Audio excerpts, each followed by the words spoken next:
Достар, баршаңызға сәлем. Бүгін сіздермен алоэ туралы сөйлесетін боламыз. Видеоны көрмес бұрын бірінші подписка жасап, лайк қоюды ұмытпаңыз, болашақта менің видеоларымды жоғалтып алмау үшін. Алоэ адамдар дәрілік мақсатта қолдана бастаған алғашқы өсімдік. Қазіргі заманның дамығанынан қарамастан, оның танымалдылығы өте жоғары болып отыр. Әсіресе медицина және косметология саласында алоэ шырыны жоғары сұранысқа ие. Алоэ шырының пайдасы.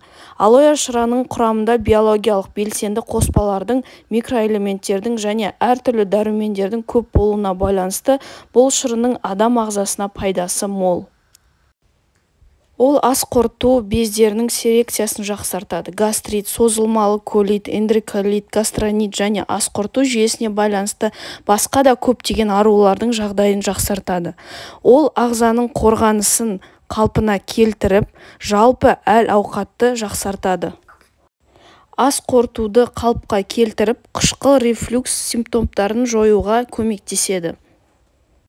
Алоэ шырынымен емделу. Көптеген тері аурулар кезінде жазылуы қиын жараларға, ойық жараларды емдеуде алоэ шырыны қолданылады.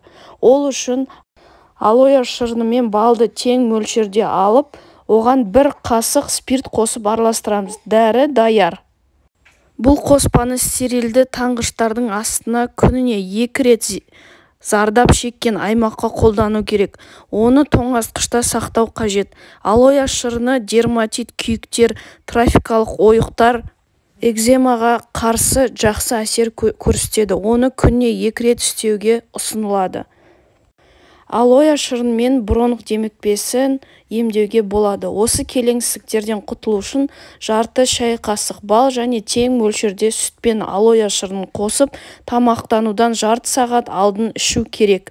Бұл дәріні күніне 3 рет және 3 аптаға қабылдау қажет. Содан соң 14 күн демалып, қайта бастау қажет. Иммундық жүйені нығайту үшін жаңа сығылған 150 грамм алоэ шырынын 300 грамм қызыл шарап және 1 стакан бал қосып араластырамыз.